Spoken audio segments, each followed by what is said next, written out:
Forum Kajian Pembangunan. This February, the bank is hosting the Forum Kajian Pembangunan. It's been, I think, 3 years now. And today we are very glad to have our Sjamsu Rahardja to present services. This is a paper, Sjamsu, with Fit Dagen and also Gonzalo Varela on services sector reform and manufacturing productivity, evidence from Indonesia. Sjamsu, without further ado. Okay, thank you, Pak Titi, for the kind introduction. I have not been giving a talk for quite some time, so probably this will be almost like a trial. So this is from our ongoing work on ongoing study on the managing economic integration. So we've been doing some policy notes, short policy briefing on the impact, but also the opportunities from integrating from the global economy.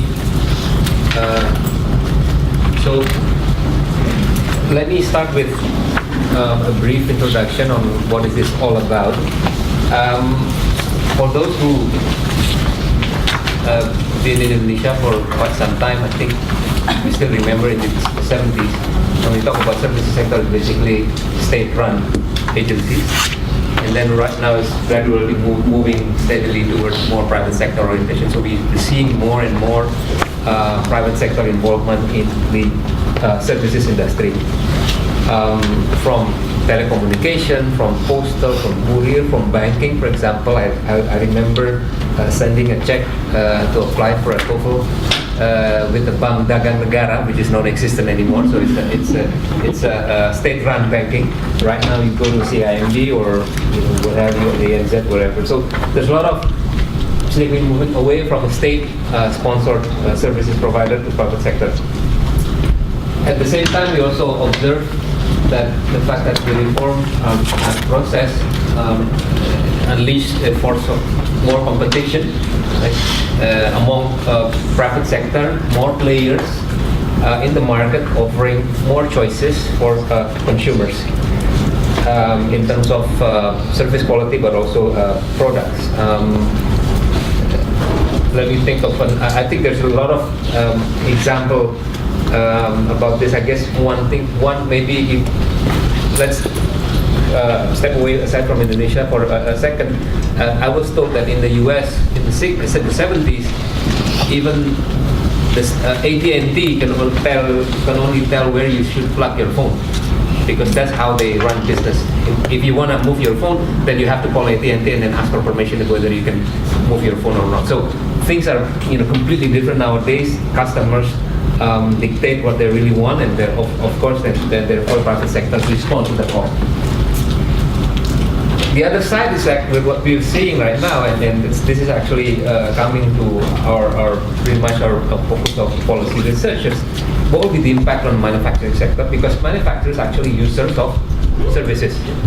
Later on, I will show that around 20% of intermediate inputs purchased by manufacturers actually coming in from service sector. The latter part is actually more on the informing policymakers on the importance of maintaining reform posture, and then also the discussion about complementary policies.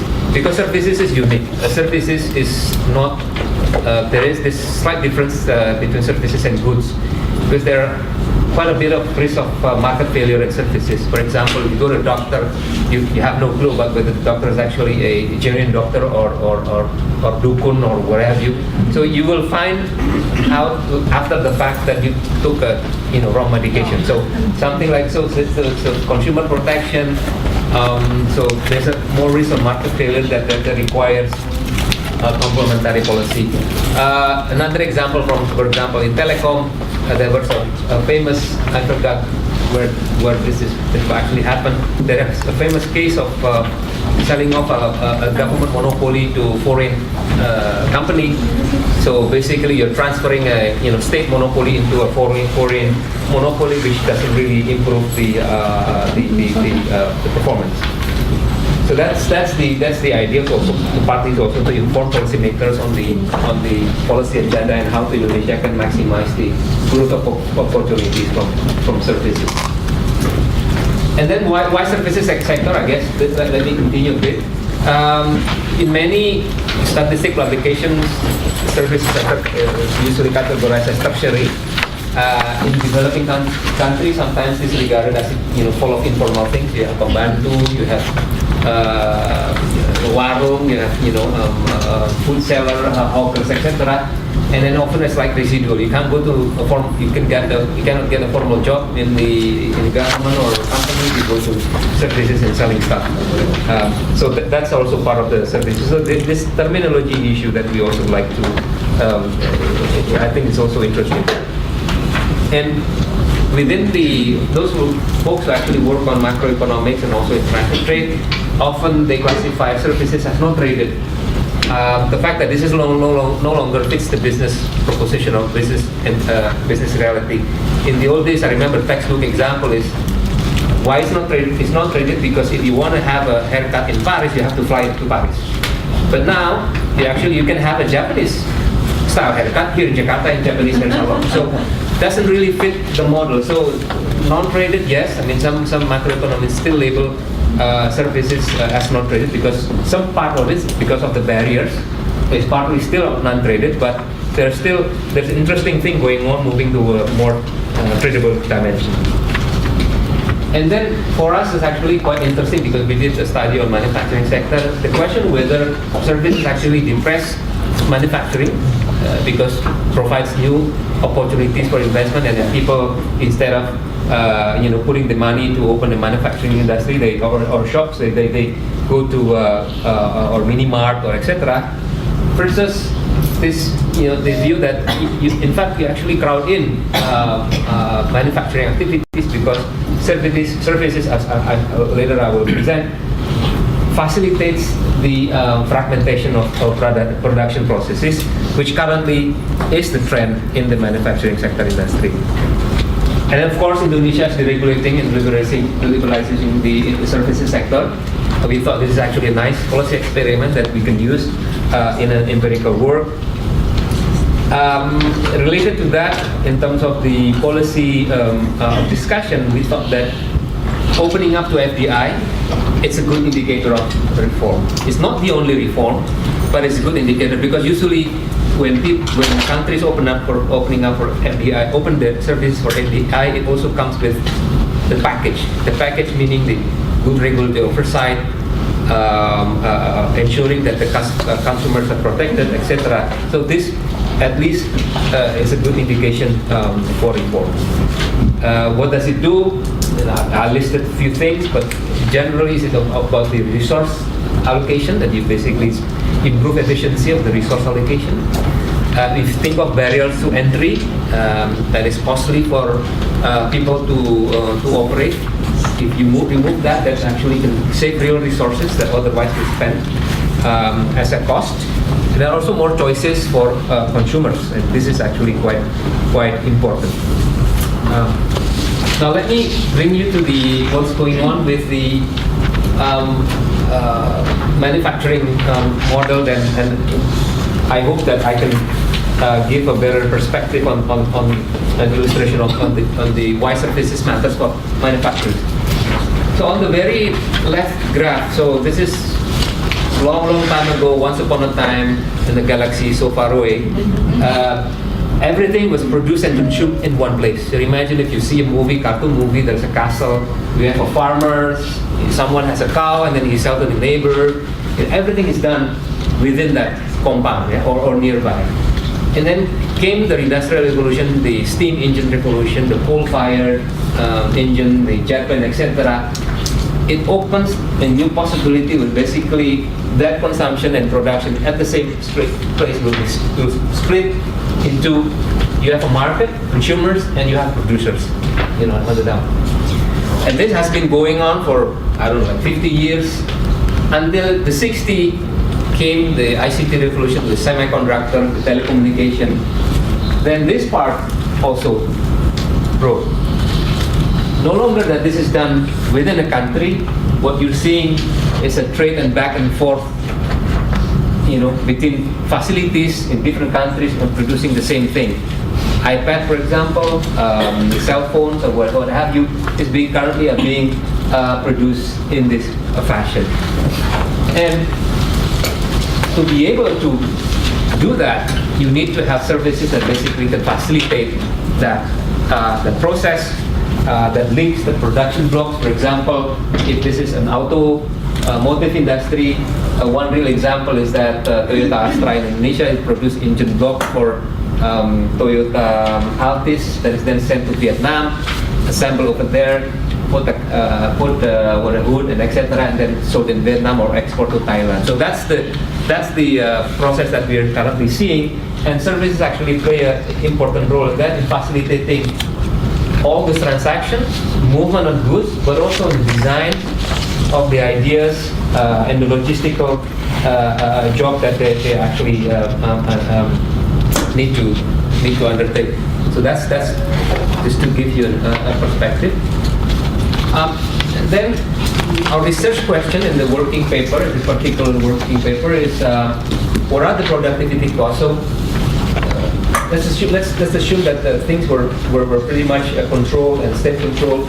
And then the research question that we ask is what are the productivity costs that manufacturing sectors are facing from the fact that they have to face a policy that basically restrain competition from FDI in providing services to them. And which manufacturer is actually most affected by that restriction? Now here we list some literature. I won't spend too much, but for Indonesia, I think it's safe to say this is the first work that used this approach, and pretty much other countries have done this. Cross-country studies, the Chilean work, I forgot to put the nice work on Chilean, Czechoslovakia, etc. But for Indonesia, this is the first work that we've seen. So it's also a promotion a little bit.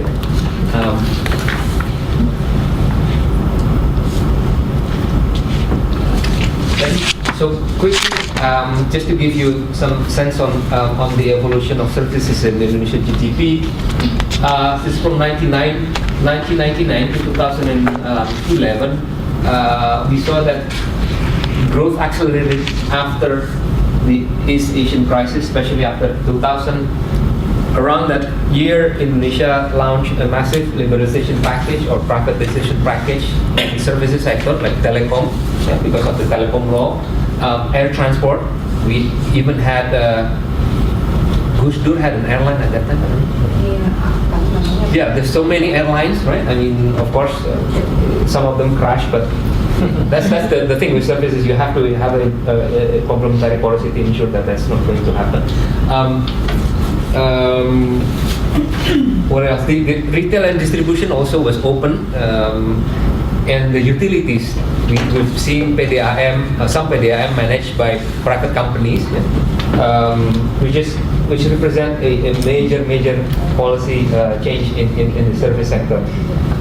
The reforms included are here. I just listed some: reducing monopoly or privatization of state-owned enterprises. We saw that in telecom.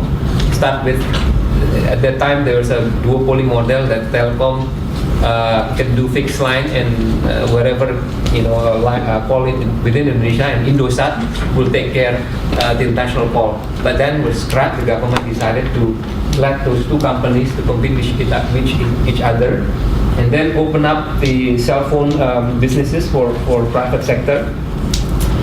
FDI were also allowed with a certain ownership limit, allowing professionals to work, and this is quite visual in the banking sector, on the business services. And in certain services, for example in the network services like infrastructure, transport, the government separates the authority to operate services versus the authority to regulate services. For example, in Pelabuhan or port, currently Pelindo is the port operator, and the Ministry of Transport, Department Perhubungan, is the port regulator. And then similarly in the telecom industry, there is an independent regulatory oversight that basically set the regulation. So the government empower an independent regulator to have that authority. As a consequence of those deregulation and liberalization, there's a boom, pretty much a boom on FDI on the services sector. These are just, to give you some illustration. It was 6 billion in 2012 already, but of course the peak was in 2008 when 60 or 70% of FDI actually came into services sector. Right now has shifted back to manufacturing. Manufacturing currently receives about 48% of total FDI inflow. The rest was divided between services and agriculture. Why we're seeing this sudden boom? We didn't do any analysis on it, but we thought that this could correlate with the new investment law that was introduced in 2007 and also the investment negative list in 2008. I don't know if any of you are familiar with the negative list, but negative list is actually a very I wouldn't say sophisticated, but quite progressive idea that basically put everything on the paper saying that these are the restrictions for A, B, C, D, E. Other than this, there's nothing that to regulate. But then, 2 years later, especially government agencies start to realize that, shit, we forgot to put restriction, or let's put as many as we want. So right now, the negative list is on a crisis. So because many people are actually knowing what negative list means. Now they want to put as much as things in the document. So now it's in kind of like shaky thing. Now, how does services play a role in manufacturing? Earlier I mentioned that overall around 20% of input of manufacturing actually came from services, but really depends on the sector. Here we list the 18 sectors based on Indonesia output table. The intensity of services that they consume, so ranging from 20 to 39%. The highest, for example, medical device, radio, TV equipment, and although this sector, non-metallic minerals such as cement and wood production also requires a lot of services as the input. And you can see, I mean, this is maybe too small, but transport, for example, is the blue one. It's quite dominant in wood sector, wholesale and retail. In the office equipment, I guess that makes sense. And recycling also, apparently there's an recycling industry that takes a lot of input from the wholesale and retail. Now, so this is how manufacturing industries consume services as an input. Now the next would be how does the restriction on FDI services come into picture, and how can we capture that in a nice way so that we can do an empirical exercise. So, but first of all, what we like to do is to check whether, as I mentioned earlier, I mean, Indonesia went through the cycle of the regulation, relaxing restriction on FDI. First, we'd like to check whether that less restriction actually correlates positively with improvement in perception on services delivery. We thought that this is important because if we cannot pass this test, then let's just abandon the whole work. So, but the challenge is we don't have a good data to do this. So what we do is we rely on perception-based performance measure. There is a World Bank enterprise survey that was done in 2003-2009, and then within that data there was a lot of questionnaires about how manufacturers thought about certain issues in services, for example, power outages, transport issues in transport, access to finance, etc. And then we see whether the perception is improved along the period in which we think that that the policy measures towards services was relaxed. That's first order. So we did that check first, and then we actually got that sort of like by visual inspection, quote unquote. And then the second one, and then in order for us to do an empirical exercise, we want to compute an index that represent the restrictiveness that each manufacturer face at certain point of time. And to do this, we basically use two sources of data: input-output table. We know that there is a there's a transaction, basically table that record transaction between sectors. There is a 3 years, 1995, 2000, 2005. What we did is basically try to get a weighting, so W is a weight of each manufacturing subsector, S, and how intense they use services from other services sector, like there are J services sector, there are 6 services sector, and then we marry that with the OECD index released by OECD that basically keeps track on the restrictiveness on FDI, both in manufacturing but on services. But here we solely use the OECD index on services. So we come with that, and then so this is what it actually we came up with. Overall, so this is basically across the services sector. This is basically the OECD index, right? Sorry, no, this is not the index that we compute. This is the OECD index on services sector. Across the year, there has been a decline in restrictiveness, which is consistent with the news that Indonesia has been reforming the services sector. So overall, the index decreased pretty much. Also in services, interesting thing that there is that we see a policy reversal in communication in telecom, because after the DNI process was launched in 2008, immediately in 2010, domestic players in the telecom industry wanted to have more restriction to FDI. The famous case was a telecom tower. Basically, telecom tower was totally ruled out from foreign investors. So that's the OECD indices for index for surface restriction. Pretty much there's improvement across the board. Media is flat. I guess there's no such thing. I mean, maybe I think this is common in many countries, that media is not open for foreign investment, but pretty much reserved for local industries. But the transport is actually quite steady. Distribution is quite aggressive. This is quite interesting, as mentioned, the policy reversal on the communication.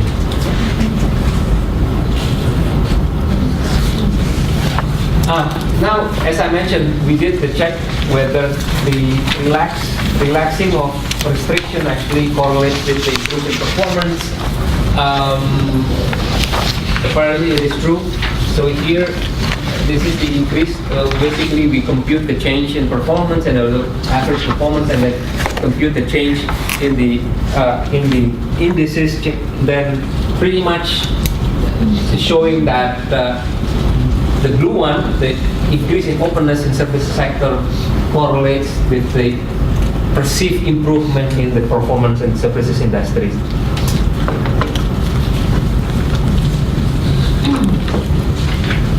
Can you say it again? Yeah. So here we're just doing a simple visual check just to see whether the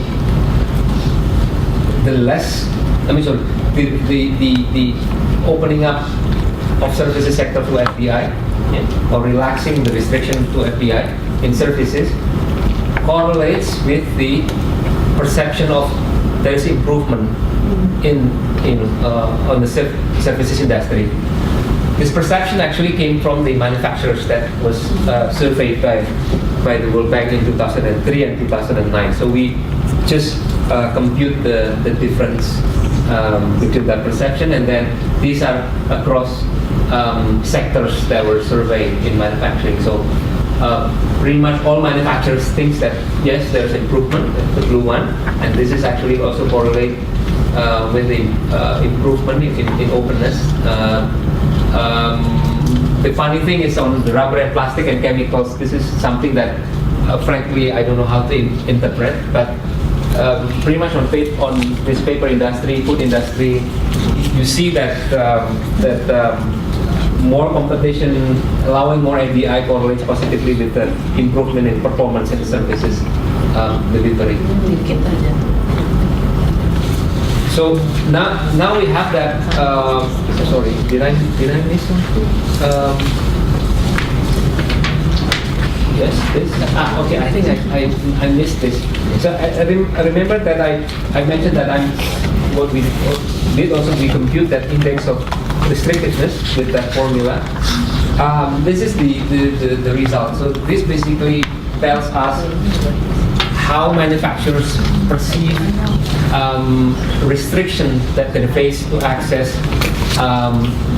services provided by foreign companies here in Indonesia.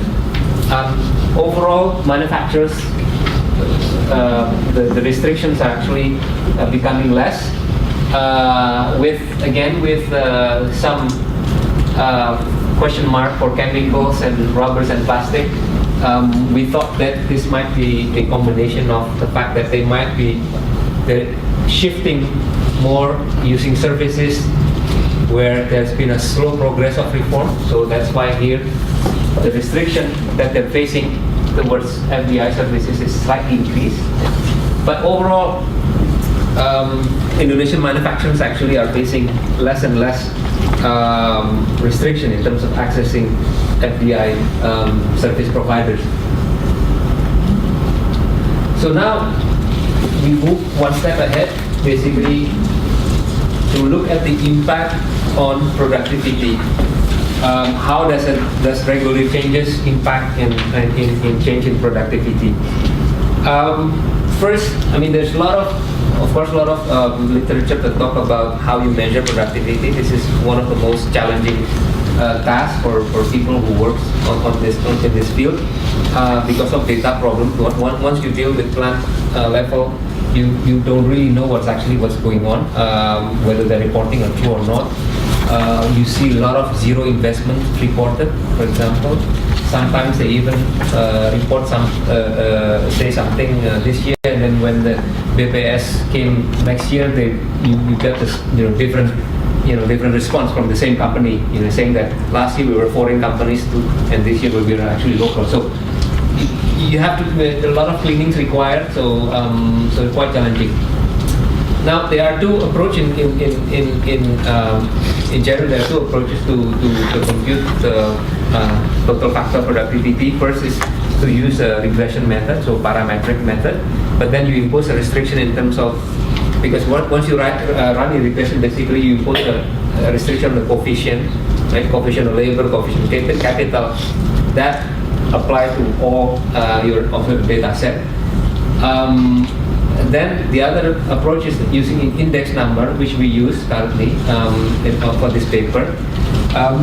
The other problem by using regression is that because there's a lot of measurement error and there's a lot of huge literature that actually suggests that you need to do something to address that measurement error before you can believe in the result. The problem is that the approach, for example, is one very popular approach by Oli and Pekes. You cannot even implement in the census industry because there are too many zeros in the data, because Oli and Pekes approach requires you to use investment as a proxy, one of the proxy variable that you use in your right hand side side of the regression. There's too many zeros, and of course the result will be susceptible. So the data that you use, this is census industry? Census industry. Or not the entrepreneur survey? No, entrepreneur survey is to illustrate the correlation. But then you get T+1, T+2, T+3. Okay. So that's okay. First, so instead of using regression, we use index number to compute the TFP. Once we get the TFP, basically we take, take this 3 years. Why these 3 years? Because these are the 3 years that the OECD has the information. And so we take this years, and then let's say a status of the policy stance in '97, and how was the policy stance in 2003 and policy stance of 2006 with respect to FDI services, and then we see that whether that affect the TFP on the following years. But then we decided to take the average of that. So the average TFP of, meaning that for this one is if this was 97, the average for 98, 99, and 2000.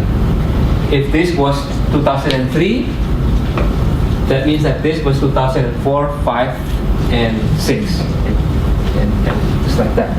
So the reason, because we have very limited series on the restrictiveness index that we compute earlier, but because it's not coming up every year, and plus IO table only comes once every 5 years. So that's our constraint.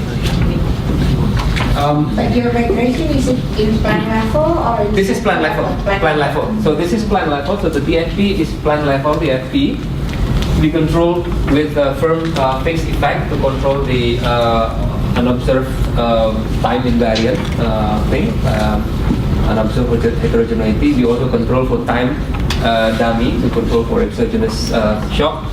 We have these restriction variables that we compute earlier, and then some other control variables. Here we have 3 input tariff to measure whether the protection level in the industry. OECD also has an index on restrictiveness in manufacturing sector. We also use that as a control variable, and then also some proxy for degree of competition within the sector. The other thing that is worth mentioning, that because of the IO structure of IO table, this S, so this is the TFP is at plant level, but the restriction is actually at the IO sector, 2-digit IO sector, and this is only 18 sector. So therefore, we thought that we would like also to control with something that represent a within industry dynamics. So first we got the baseline model. I think this is maybe not too interesting for many of you, but basically the policy restrictiveness index, in the bottom line you see a significant coefficient of that. We tried various variant of this, but this is what we got. So we stick with the model, the baseline model, the 5th column, just to give some illustration. The number of observation, and then we also cluster the standard deviation at the 2-digit ISIC level. Now, the next is to represent the actually the impact in a story. So this is actually, it's quite for us working on this, we are actually quite excited, because there aren't many for Indonesia. Actually, this is the first study on this. There's one study that did on Chile using similar data set, and what they came up is that the impact of reform in services in Chile to Chilean manufacturing was around 5% of the total factor productivity increase enjoyed by the Chilean manufacturing. So that's the contribution in Chile. So and then we look at Indonesia, is actually we got 8%. So forget about this graph, because 8% is not 3%. So 8% is the basically 3.5%. This 3.5%. This is the impact on TFP. 3.5% divided by how much TFP has been increased for the last 10 years, which is 43%, and then we got the 8%. So 8% is actually the contribution of services liberalization in Indonesia that is enjoyed by Indonesian manufacturing. So that's the number. For Chile, it's at 5%. So we're happy because the results are not that kind of dramatically off the chart. But then we also did a very simple sort of like a simulation because OECD keeps track also services restriction for many countries. Indonesia, Brazil are among countries that OECD categorized as enhanced dialogue partners. So they also keep track on what's going on in these two countries. So just a hypothetical question. So suppose if services reform in Indonesia is as aggressive as was in Brazil, then the impact on the FP could be around 6%, this red line. So from 3.5%, it could be somewhere around this. Well, I had an internal disagreement with other colleagues by putting Korea, because Korea, when they were like Indonesia about 20 years ago, they didn't really open up the services sector. They opened up the service sector just recently after the joint OECD. So I have my own perspective of not using Korea as benchmark, but maybe more using Brazil as a sort of like a reference, alternative reference point. And the other interesting thing that we got is that, so who benefits from the reform? So, within regression, you can easily basically exploit this, introducing dummy variable for domestic firms or foreign firms. Pretty much basically benefit everybody. So we don't see significant difference between domestic firms and the average impact of reform on manufacturing, all manufacturing firms. So this is actually quite interesting that the policy question that we can answer is whether the benefits will also only go to foreign firms or domestic firms. Apparently will benefit all. There are also other results that which I don't have I don't think I have the time to present them all, but few interesting things. The study on Chile actually found that services liberalization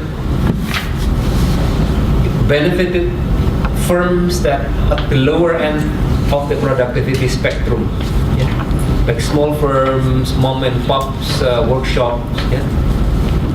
When Chile liberalized their services, those firms actually benefited the most. But that was not the case for Indonesia.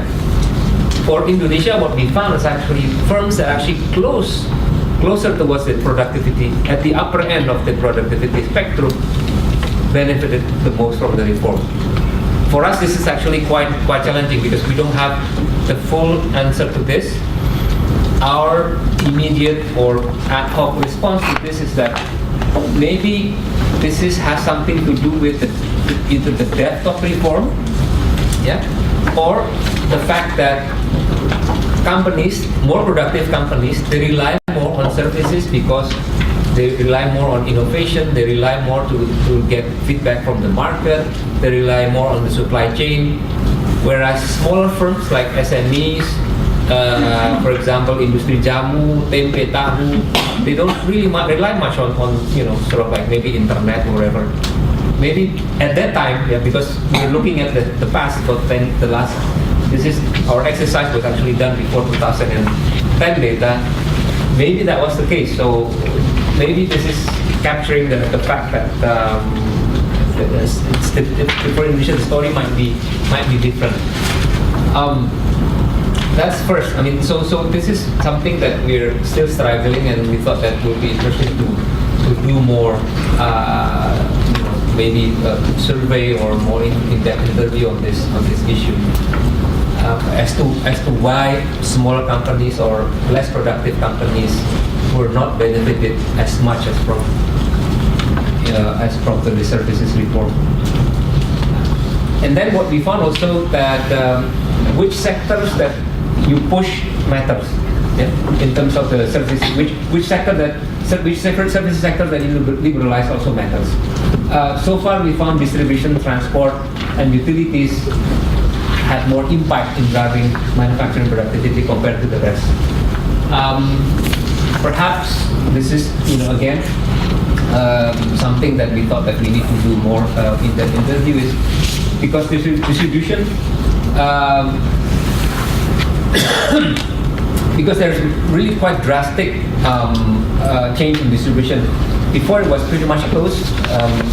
Port was basically monopolized by the government. There was only Garuda that can only fly jets. That was in the 70s, right? Everyone else, like Mandala, Murat, had to fly propeller. I remember the days that only Garuda had the privilege of having a jet aircraft. From that situation, and then suddenly you have an open competition, more FDI, including telecom. I don't know if you still remember in the 80s, you can only get one telephone fixed line, which is made by Siemens. Yeah, Pak, ya? And in certain time, in the month or in the year, your phone starts cracking, and then you call the guy from the telecom company, and suddenly you show up and fix. So those kind of service, we were thinking maybe he deliberately screwed the connection to get the extra cash or something like that. So that happened in the old days. But from that situation, drastically, right now we're seeing a really competitive situation on distribution and telecom. Transport as well, utilities, there's some big privatization of the PDAM, for example. Jakarta right now is managed by Lioness, a private company. This might pick up this big bold initiatives that Indonesia took, and that translated into a productivity gains that enjoyed by the manufacturing sector. And also the type of reforms, the type of reforms that we picked up. OECD restriction index cover 4 indicators. First is the equity limit. Okay? Second is the screening before arrival, meaning that, for example, if a potential investor comes to BKPM and then BKPM will look at the paperwork and say, no, you're not needed here. That's the screening, quote unquote screening. So before they arrive, the government already declared, no, you cannot go in. So, third is a restriction on hiring of personnel. So meaning that foreign companies or companies are restricted in terms of hiring foreign professionals. But I guess this is no longer a serious issue. I guess these days we've seen a lot of foreign professionals working in the financial sector. And then the fourth one is other operational restrictions. So we investigate the impact of which restriction matters, and we pick up the equity restriction and screening requirement had the most had a most damaging effect on productivity. Because equity restriction, if you're a minority holder, meaning that as a foreign partner, you will have a less incentive to deploy all of your technology or all your knowledge to serve the customers. And screening is pretty much you are totally eliminated even for to entering the country. So let me quickly go through the conclusion as we went along the presentation. We looked at this and a few things, interesting things came up, and then we thought that services indeed play a role in not only directly creating jobs, like in the services sector, but also the spillover effect of facilitating manufacturing process. We also picked up the fact that services was important source of gain in manufacturing performance. The impact of services reform that Indonesia did between the late 90s to about 2008 was total 8% of the overall TFP increase of manufacturing sector. We also picked up that allowing more FDI actually increase competition that can have desirable impact on prices for manufacturers that have a desirable impact on their productivity. And finally, not all reforms are equal. There are several sectors that, if you reform that services sectors, that could have more impact on manufacturing compared to others. That's the conclusion. And then, here we also listed some policy implications that we thought that would be quite important. First is maintaining openness, posture openness toward FDI. I think that this is important. As I mentioned, it's part of the overall comprehensive package. It's not so much about the FDI, but all the complementary policies that come with it. So it gives you opportunity to have more competition, more value for service for the customers. And we thought this should be integrated in FKP because at least, you know, in the MP3I, we didn't pick up this language, services. We pick up sectors like education, high tech, and so on. But the overall, you know, coherent thinking about services is not yet to be picked up. But at the same time, our neighbor, the Indonesian neighbor Malaysia, has decided to go to, you know, have a real program to beef up its services economy. But here, it's really still fragmented. For manufacturing, this is quite important because then it could really facilitate discussion of actually going up the value chain from producing cheap things, right, something that we really want to exit from, to make things better. For example, you can make same things, but the way that you can make it better because of, you know, you have access to technology, you have access to design services, research services, etc. Or you make better things. These are the essential of the ladder of progression in the manufacturing. But then we also thought that progress on complementary policies actually is very important because, as I mentioned, the room for market barriers and barrier services is actually quite big. First, and also the regulatory capture, which can have a lot of long-lasting negative impact. The kind of regulatory capture that I'm talking about maybe is more easier to give an example on that. For example, in telecom industry, although Indonesia already has an independent regulatory committee or regulatory body, the regulatory body is basically led by the government, who also owns a majority share in telecom and other companies. So then automatically there is a risk that the regulatory body will actually leaning up more towards the government companies. Another regulatory capture, for example, give you a real example, on airport, Angkasa Pura is owned by SOE, and then Ministry of Transport, the government actually is the regulator. So how do you strike the balance between providing more choices for allowing private sector to come in and invest in airport versus to provide a room for SOE to continue clinging on their niche. And then market failures for that, like that I mentioned earlier, you know, whether you go to real doctor or Dukun or not, or things like that. So this is the scope for government intervention on that. And then finally, something that we also picked up in the research that we frankly we don't know how to respond, and how to make services reform benefit also for the smaller firms that are less productive. They're mostly small firms, the mom and pops shops, and etc. So with that, I end my presentation here. But Thank you very much. I would like to open the first sessions for 3 questions from the audience. Dina? Anybody else? Then I will ask one and Thank you, Bu. So, Pak Sjamsu, thank you for the presentation. First of all, I'd like to ask your definition of competition, Pak. I don't see any elaboration just yet as to what you mean by competition. All these are just a correlation of things, but no proof that there is increased competition and the kind of competition that is being created because of the less restrictive regulations. And then secondly, you make a conclusion that FDI have desirable effect on prices, quality, and variety.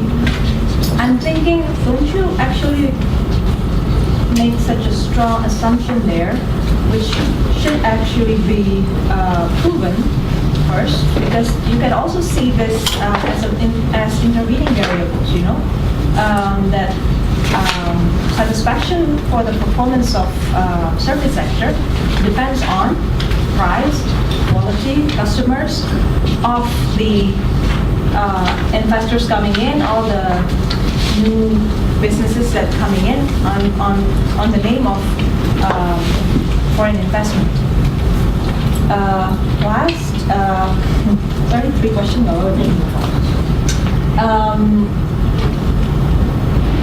Service sector, I can see why countries in Asia are interested to boost service sector, and across Southeast Asia, also India, this is the sector that has been pushed to create more jobs. And I can see why it's important for countries to include it in the medium-term planning system. But don't you see that it also depends on human resource capacity in that country? I mean, this is the factor that you don't mention even a bit in here. Service sector, the boost of the service sector depends on human resource, on technology, capital readiness, among the companies domestically. And if we look at the data from Bank Indonesia, for instance, the sectors that help boost the economy since 2008 is hotel, entertainment business, and some retail, and property. So all of these, I don't see it directly actually as the impact of less restrictive regulations, but more, for instance, as a result of easy reform thing, you know, like the local governments can sell permits to so that developers can open properties, so they build that.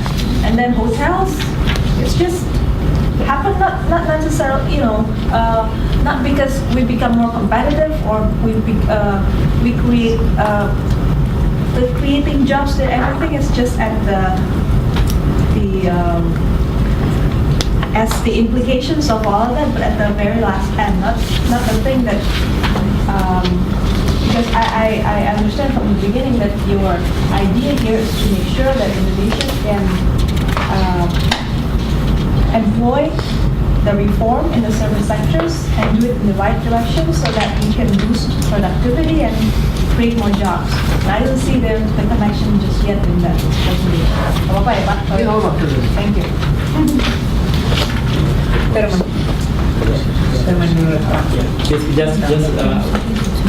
Maybe just a clarification question.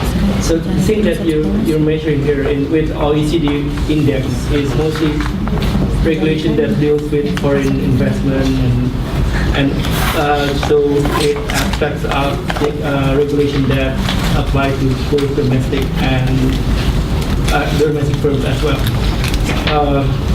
What I have in mind is things like labor law that was passed in the mid-2000s. How did it play out in this analysis? Are you assuming that the effects of such laws, they have the same effects on each sector similarly, or is that important at all to be included in your model? One more, I think, following on the one question, this is really good on paper. We try to look, try to decompose costs since after the crisis in 1997, non-agriculture jobs creations has been slowing. And when we try to decompose, Astrid here is actually a lot of the work. It's mostly because of the service sector, and it's also because of the decrease or even the employment elasticity becomes negative. can you, but it is puzzling us because we are not really an expert on service industries or manufacturing. What's going on? Like, why is there any indications that the services becomes like less labor intensive, and why? And then you also talk here like some of the other results. Only manufacturers that are close to the productivity frontier have benefited from FDI reform in services. And as you know, that the small firm is actually around 94% of the whole employment possibly. Can you talk more about this and why you don't see that much benefit, unlike the findings from Chile?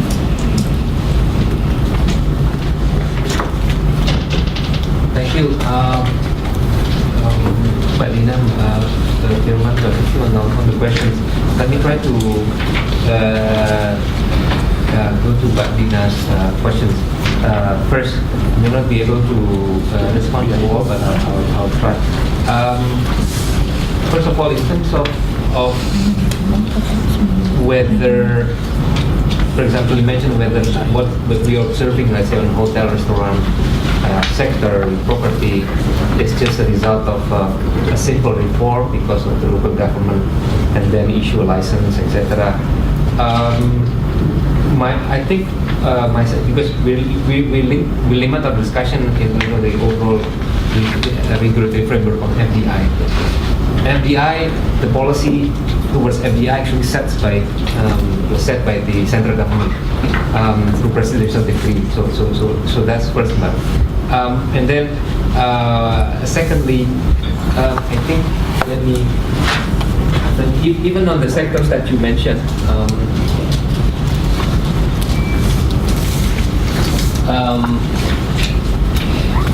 Hotels and restaurants are one of the sectors actually had a very drastic, very much liberalization. I think this is the only sector actually that went to the limit in terms of relaxing, FDI, in terms of equity limit. Now, one thing that I forgot to mention, that OECD, the restrictiveness index of OECD gives a very big weight on the equity limit.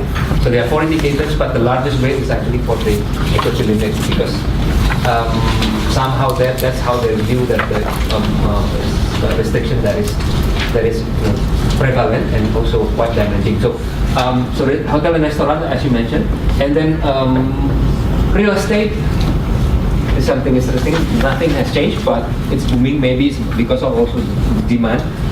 So I think it's a mix of different things what we're seeing. But for sure, the hotel and restaurants is because it's a change in policy stance. But you also make a very good point in terms of human resource capacity on the services sector. If I may ask, I would like to actually, for you to clarify what's your your questions on human resource. I mean, what's your I think I missed that in terms of whether Indonesia should focus more on services that require more human in terms of require more intensive human resource, or the fact that human resource capacity in Indonesia is actually pretty low across the board on all services sector. I'm looking at if we want to make an equation, for instance, that where the output will be just as you said, the output will be say jobs, jobs creation, that's in the manufacturing sectors. That's the ideal. So at the very first, you say increased FDI. Your presentation assumes that that's the only thing that matters most. The other factors that I think is crucial, the quality of human resources, technology, readiness, capital. Of course. Okay, so thank you for clarifying that. My response to that is actually, of course. I mean, There are many things that can influence job creation, growth, firm productivity. We only picked one dimension that we thought is not yet well exploited and not yet well explained. Maybe we're also still not doing a good job in explaining, but a topic that we thought is worth bringing up, which is the link between services, openness in services and manufacturing productivity. But you're absolutely right. I mean, the quality of a labor force, even the quality of capital, that also determines the firm growth, productivity, and also subsequent job creation. But this is just looking at one element of that. Thank you. Interesting share of your work. Thank you. I think this is the concluding the series of FKP with the